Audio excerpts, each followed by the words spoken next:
बगल में पोटली दबाए एक सिपाही थाने में घुसा और सहसा थानेदार को सामने पाकर सैल्यूट मारा। थानेदार ने पोटली की तरफ निहारा तो सैल्यूट के झटके में पोटली भिज गई और उसमें से गाढ़ी सी कत्थई बूंद रिस गई। थानेदार ने पूछा, बे इस पोटली में से क्या टपका रहा है?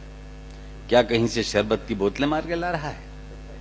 सिपाही बोला, हुजूर इसमें शरबत नहीं है। शरबत नहीं है? हद है, शरबत नहीं है तो क्या शहद है? सिपाही बोला, हुजूर इसमें शहद भी नहीं है। शहद भी नहीं तो क्या है? हुजूर इसमें से तो कोई और ही चीज बही है। और ही चीज तो खून है क्या? अबे जल्दी बता, क्या किसी मुर्गे की गर्दन मरोड़ दी या किसी मेमने की टांग तोड़ दी? अगर ऐसा है तो बहुत अच्छा है, पकाएंगे, हम भी खाएंगे, तुझे भी खिलाएंगे। सिपाही बोला, हुजूर न पका सकता हूं न खा सकता हूं, मैं तो बस आपको दिखा सकता हूं। तो इतना कहकर सिपाही ने वो पोटली मेज पर खोली तो देखकर थानेदार की भी आत्मा डोली, क्योंकि उस पोटली में से निकले किसी नौजवान के दो कटे हुए हाथ। थानेदार ने पूछा, बता क्या है बात, ये क्या कलेस है? सिपाही बोला, हुजूर रेलवे लाइन एक्सीडेंट का केस है। एक्सीडेंट का केस है तो यहां क्यों लाया है? 20% बॉडी ले आया, 80% कहां छोड़ाया है? सिपाही बोला, माई बाप ये बंदा इसीलिए तो शर्मिंदा है क्योंकि 80% बॉडी तो जिंदा है। पूरी लाश होती तो यहां क्यों लाता, वहीं उसका पंचनामा न बनाता। लेकिन हुजूर गजब बहुत बड़ा हो गया, वो तो हाथ कटवा के खड़ा हो गया। रेल गुजर गई तो मैं दौड़ा, वो तो तना था मानिंदे हथौड़ा। मुझे देख के मुस्कुराने लगा और अपनी ठूंठ बाहें हिला हिला के बताने लगा, ले जा ये फालतू हैं, बेकार है।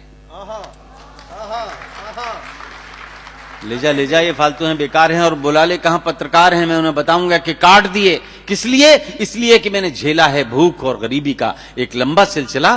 15 साल हो गए, इन हाथों को कोई काम ही नहीं मिला। इसीलिए सोचा कि फालतू हैं, बेकार हैं, इन्हें काट दूं और इस सोए हुए जनतंत्र के आलसी पत्रकारों को लिखने के लिए प्लॉट दूं कि इन हाथों में 15 साल की रोजी रोटी की तलाश है। आदमी जिंदा है और ये उसकी तलाश की लाश है।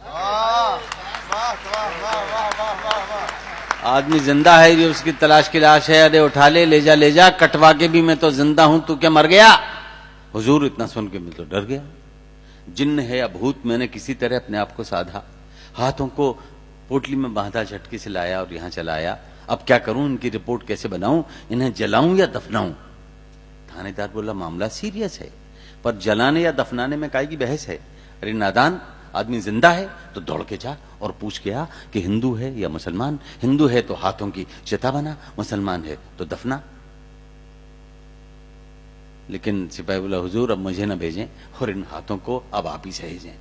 थानेदार भी घबरा गया, वो कटे हाथ देख के चकरा गया। बोला, इन्हें मेडिकल कॉलेज ले जा, लड़के इनको देख के नहीं डरेंगे, इनकी चीरफाड़ करके स्टडी करेंगे।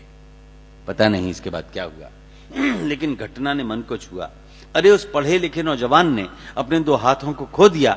और सच कहता हूं कि टाइम्स ऑफ इंडिया में एक दक्षिणी युवक के बारे में खबर पढ़ के मैं रो दिया और सोचने लगा कि इस खबर को पढ़कर हमारे देश के बड़े बड़े लोग शर्म से क्यों नहीं गड़ गए। अरे आज आपकी ही कृपा से एक अकेले पेट के लिए 2 हाथ भी कम पड़ गए। एक अकेले पेट के लिए 2 हाथ भी कम पड़ गए। वो उगता गया आपके झूठे वादों, झूठी बातों से, वरना वो क्या नहीं कर सकता था अपने इन 2 हाथों से। वो इन हाथों से किसी मकान का नक्शा बना सकता था, इन हाथों में बंदूक थाम के देश को सुरक्षा दिला सकता था, इन हाथों से वो कोई सड़क बढ़ा सकता था, इन हाथों से क्रेन द्वारा सामान चढ़ा सकता था, और तो और ब्लैक बोर्ड पर ह से हाथ लिखकर बच्चों को पढ़ा सकता था। मैं सोचता हूं इन्हीं हाथों से उसने बचपन में तिमाही, छमाही, सालाना परीक्षाएं दी होंगी।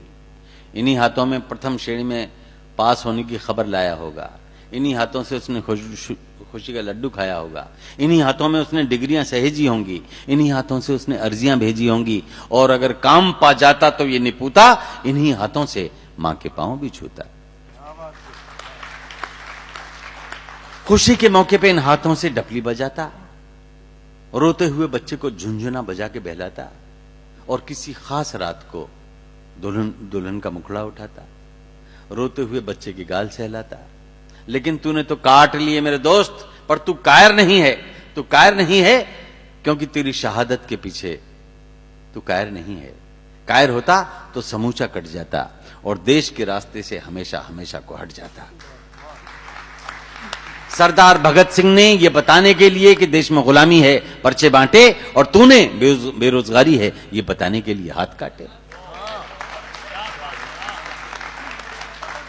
मैं कोई बड़ी बात कह रहा हूं ऐसा तो मुझे भ्रम नहीं है, लेकिन प्यारे तू किसी शहीद से कम नहीं है, तू किसी शहीद से कम नहीं है क्योंकि तेरी शहादत के पीछे लाखों बेरोजगार नौजवानों की कतार है और उस पूरी कतार की यही पुकार है कि हमारे भूखे नंगे परिवारों को रोजी रोटी का इंतजाम दो, हमें काम दो, हमें काम दो, हमें काम दो, हमें काम दो, हमें काम दो।